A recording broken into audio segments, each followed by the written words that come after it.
influencing pop culture, politics, and everything in between, taking you ringside as we discuss the crazy world that is professional wrestling. This is Going Ringside. Hello there. Thank you for joining us again. I am Scott Johnson. So glad you could be with us here on Going Ringside. Got a great show today because we have a long-form sit-down with a person we had on before briefly back in 2023, and she is back. We're talking about Melina Perez. Melina Perez is one of those breakout stars from the early 2000s who took WWE by storm, quickly became one of the top females in the industry, now has become kind of a legend in the industry. Melina Perez is an icon among female wrestlers, particularly during that transition into taking the Divas era, getting a lot of legitimacy for women's wrestling.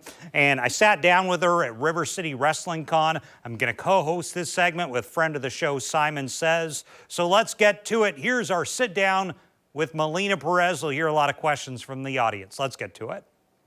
Thank you, everyone, for joining us. I'm Scott Johnson with Simon Says. Of course, the woman of the day, the woman of the year, Melina, getting water right now. Everyone, can we get a round of applause for Melina? Thank you very much. Scott, before we get going, I just got to say this. I've been very fortunate to be involved with River City Wrestling Con since 2019. I host the trivia. I help with the wrestling. This year, I've been super thankful to be joining Scott in these Q&As. I mean this with the utmost sincerity. Of all the feedback I've gotten from fans, people in the back, you have got to be the most popularly and positively reviewed guest that we've ever had at River City. Every single interaction that people post about, comment about, send messages, emails about with Melina is sweetheart is the operative word.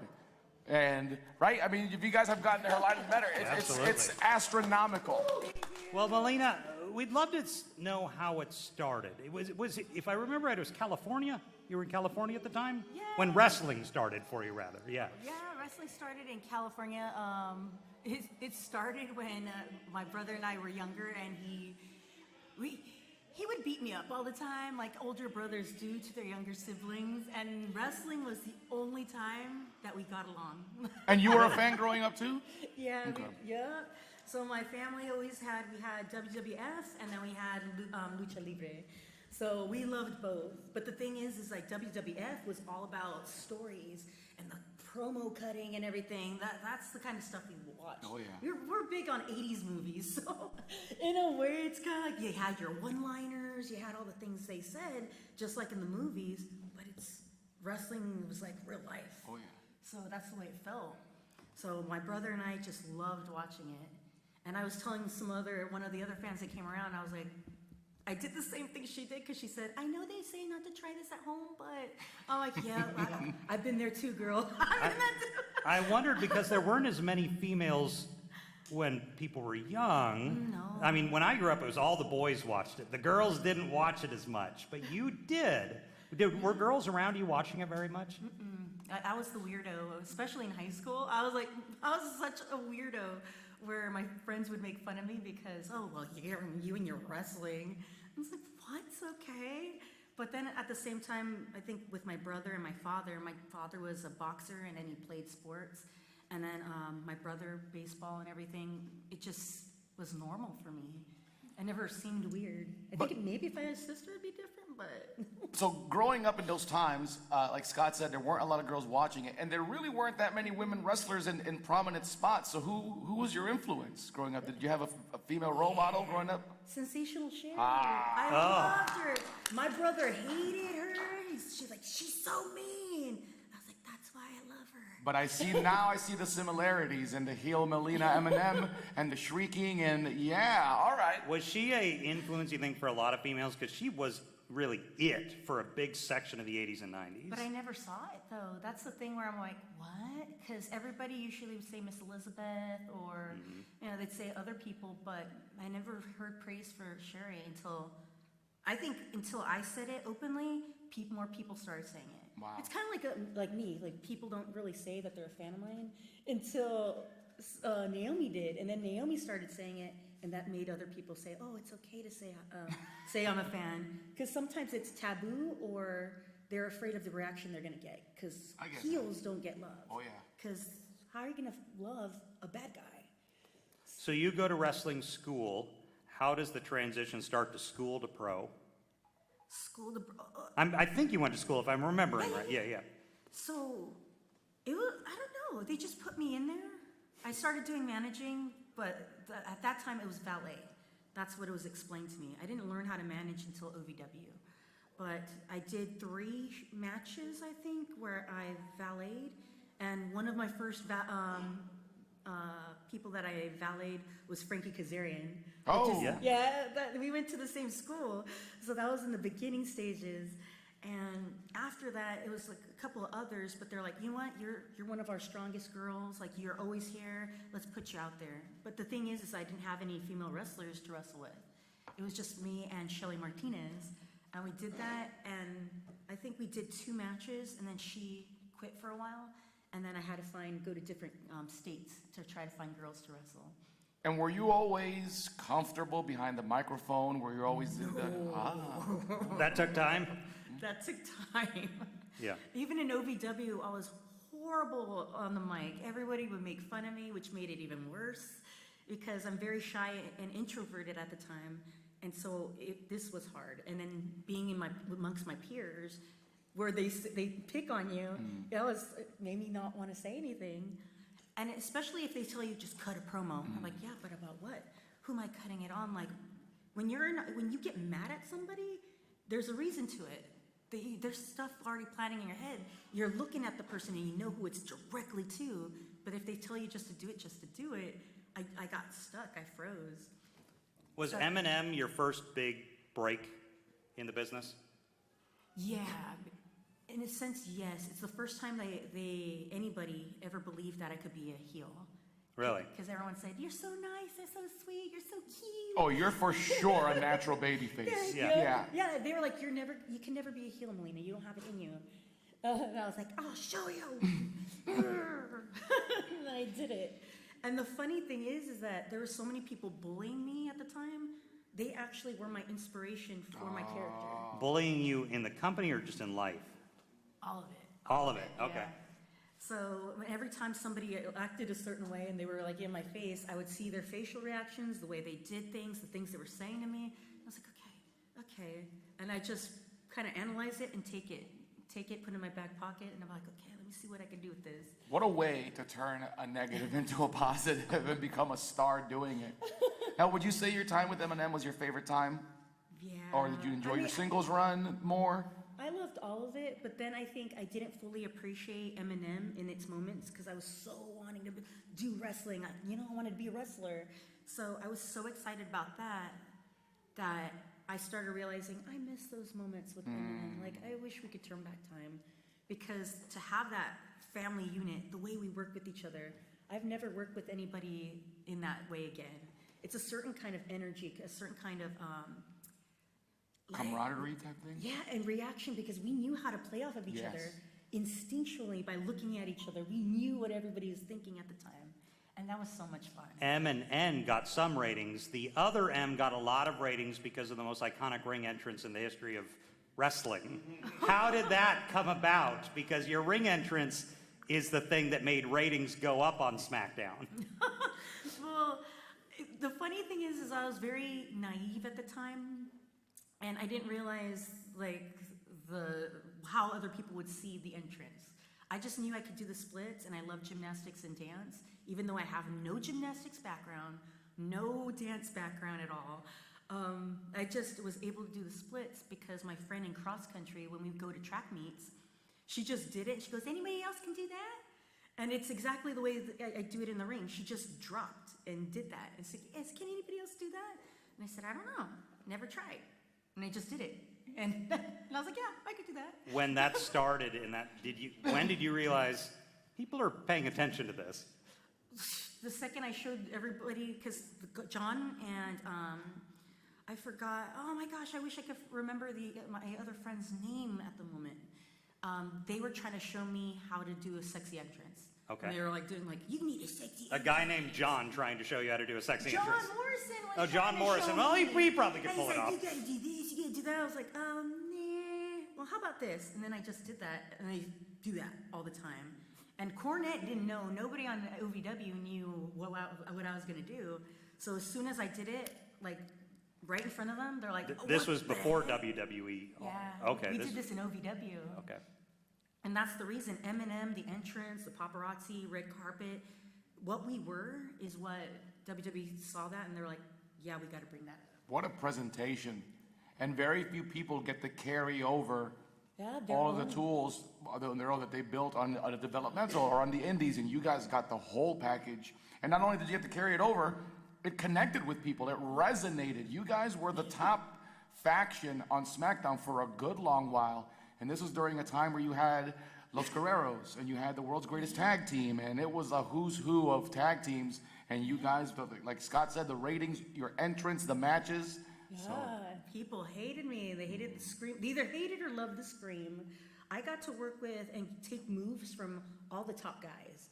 Like very few women, even to this day, could say that they got like frog splash by Eddie Guerrero. You know what I mean? Like I got that, like Kurt Angle ankle lock. It's real. The ankle lock is real. Okay.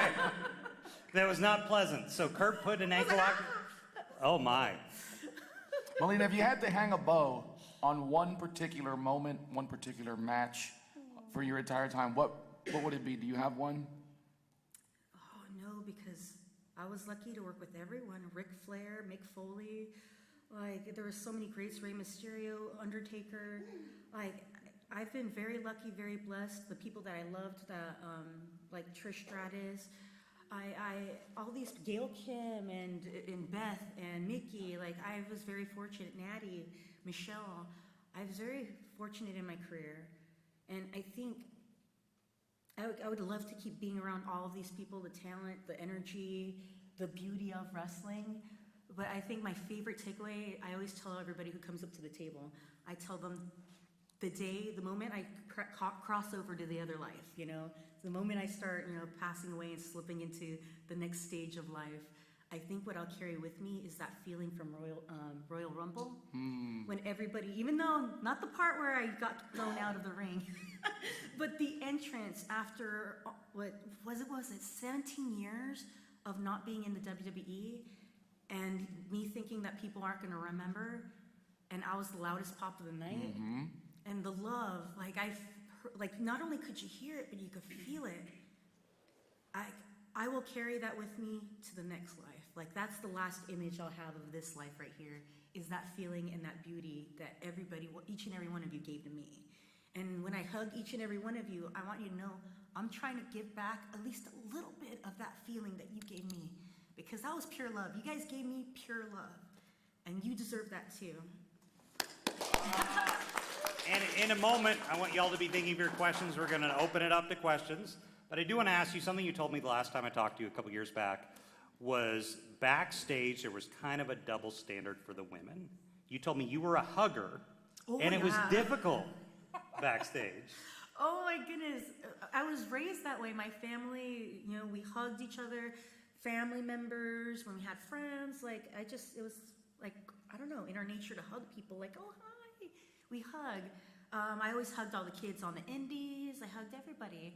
So when I got into wrestling, a lot of the people said, or mostly the girls, when I started hugging everybody, because they're all my friends, we were in OVW together, but once I start hugging people, they're saying that you're doing that because you're flirting. You're trying to work your way up. And I said, no, like, they're my brothers. Like, no, they're my brothers. But then it was just so much that they kept saying that to establish, like, she's a whore, she's this, oh, she's trying to work her way up, and da-da-da. It made me think, like, what? I didn't understand how to work, like, how can I be me in this environment that you'll take little things and then twist it all around? It took a while for me to learn, because I came from a family environment. I never knew all these little political ways of going about things. I didn't understand it. Melina, I'm going to ask you the tough question. What? Oh, man. WWE comes to you right now. Oh. And they say, we have this tag team, we have this guy, they need a mouthpiece, they need a heater, they need an experienced female manager that can get them over. Is it a yay or a nay from you? It would be a yay, but I need to know more. Like I need, honestly, it's kind of like, okay, what comes with the contract? But you would be okay with jumping right back into that schedule, that lifestyle on the road, and Well, it seems better now. Like I see people, and what happened with me was, since I was a very integral part of say diva / wrestling, and being the heel, I was always the one who was the bridge for everybody. I worked all year round, every weekend, every show. I was the main person, and nobody really realizes that I had to do all the work all the time, which is good. I like getting paid, but at the same time, the only times I ever had time off was when I was injured, when I got surgery. So that's the only life I knew, was working. So, but I don't think that coming back, if I were to come back, I would have that scheduled. You said So you were... That'd be nice, that'd be nice. You were a mix of the diva to the more straight wrestler era. You kind of bridged that gap. yes. But you got to, and that's why Bret Hart said what he said. And I know it's a controversy. They're like, oh, but you were a great wrestler. I did not do crazy, amazing moves. Wrestling, the art of it is not about how flashy you are. I could have been a luchador. I could have done it because I was trained by luchadors. But I learned the psychology of wrestling and realized I will have a longer career if I know how to tell a story, if I know how to make people look good. And people want to work with me because I can make them look good. And then Vince let me be a part of all these storylines, because I take a person that doesn't have any experience and make them look like an incredible wrestler, or either that, or they're a fighter. Because if you think about it, and I'm not trying to say that Trish wasn't good in this match. I'm just saying that she's so used to being with these other people that are great. It's kind of like a culture shock to find somebody like, oh, what do I do with this? But with me, Christy Hemme, she couldn't have a great match with Christy Hemme. But I took Christy Hemme, I'm like, okay, let's sit down and have a talk. Let's figure out your strengths and your weaknesses, and then put something together. You could take anybody at any skill set level. If you're good enough, like if you're really good, you could take anybody and make them look good. Miss Melina, I was the very first student of the Team 3D Pro Wrestling Academy. And Bubba said something to us, this is 2006. He said, wrestling is not about the moves, wrestling is about the moments. And this is going on almost 20 years now. And it's something that isn't even beginning to resonate until right now. People like you and Brett saying anyone can do the moves. So there's a lot of aspiring wrestlers that are here, that are working the show, and hearing it from people like you is what really makes it resonate. I just hope, I want like other kids to hear that they don't have to like break their backs and like take these dangerous moves to be able to be a wrestler. You don't have to do that to yourselves. There's a lot of girls who tell me, they're like, how do you do this? Like you just do one thing and then all of a sudden everybody, like they pop so much. It's because you have to get into their hearts. Have it mean something to them, that this one move, this one thing you're fighting for, you make them feel, and you have a great ending finish, and that's what they'll remember. After 20 years of my debut, so 20 years later, people are still coming up to me, loving my character, loving moments, and that's because you touch people's hearts, not because of the moves. And that's what I think that I want to like pass on to everybody. Just make people feel, because that's what I love. I do want to open it up. Does anyone else out there have questions? And Desiree, I think we've got a few coming up here.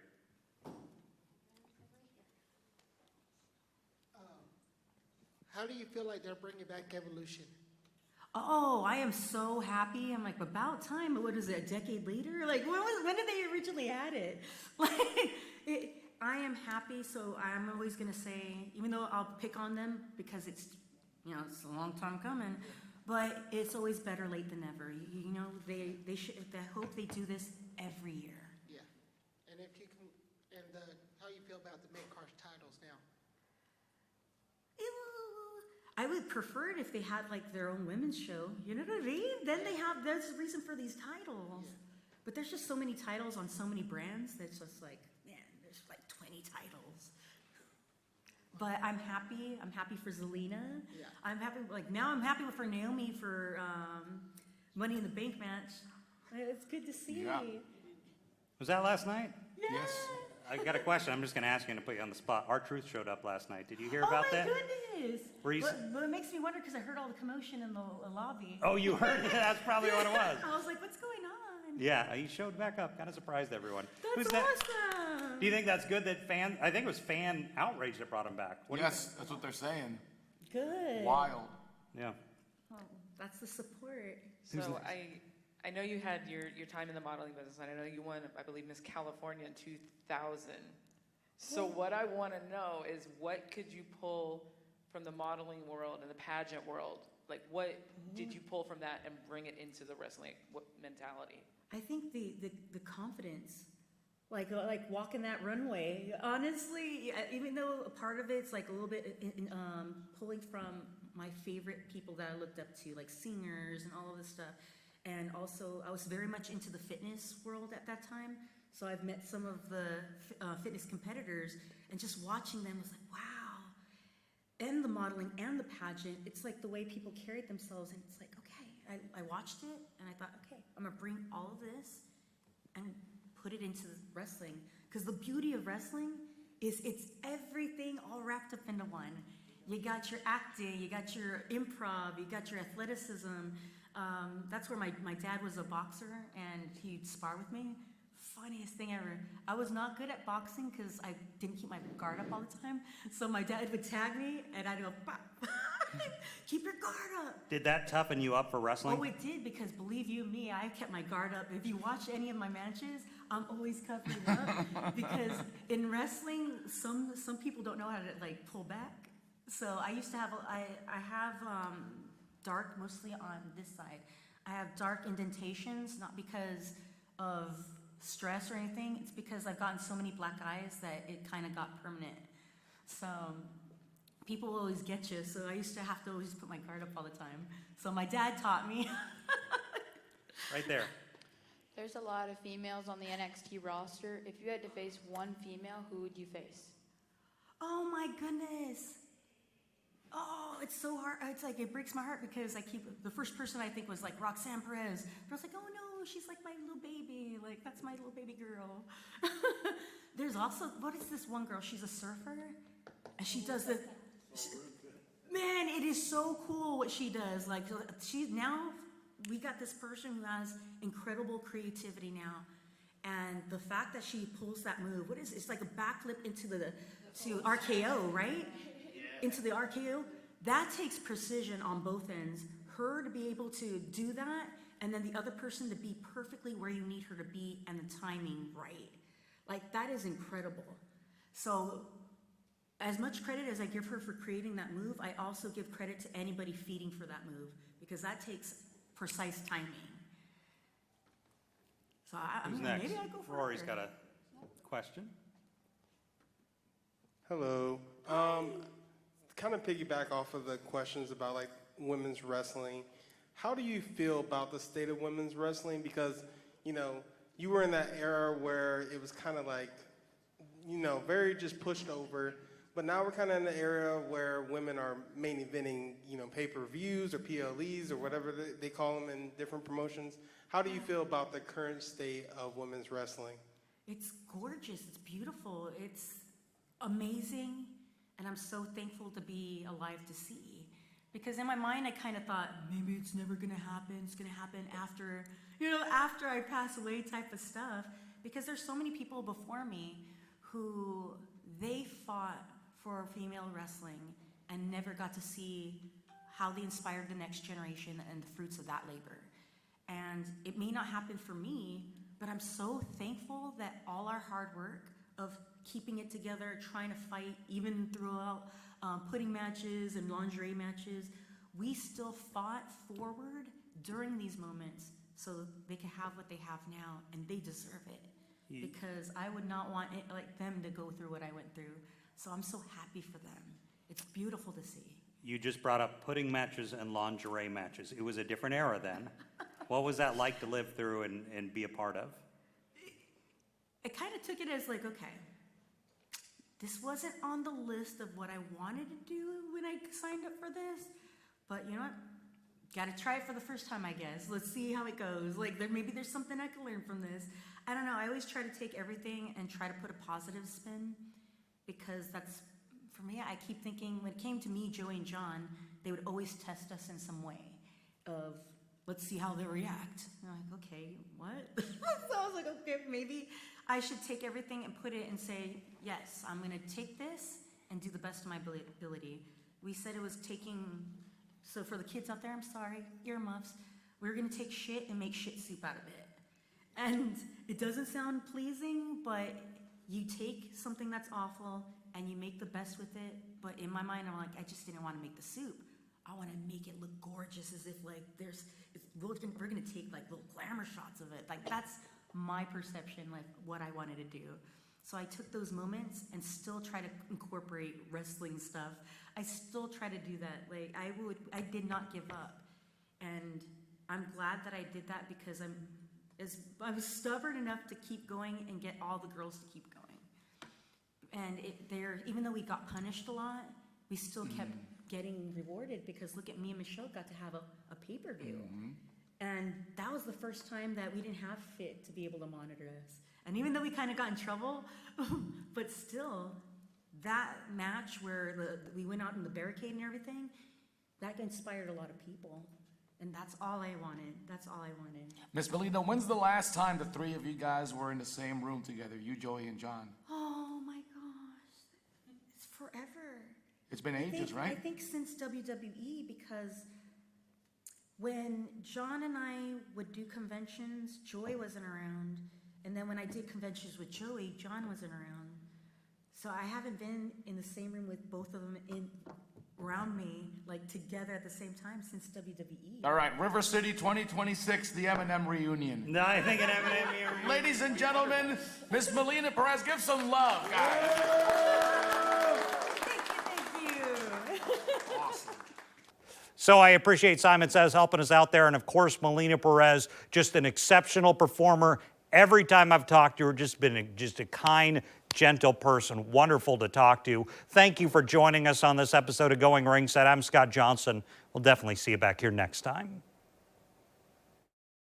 This has been Going Ringside with The Local Station, brought to you every Wednesday on your favorite podcast player, on News4JAX Plus, as well as the News4JAX YouTube channel.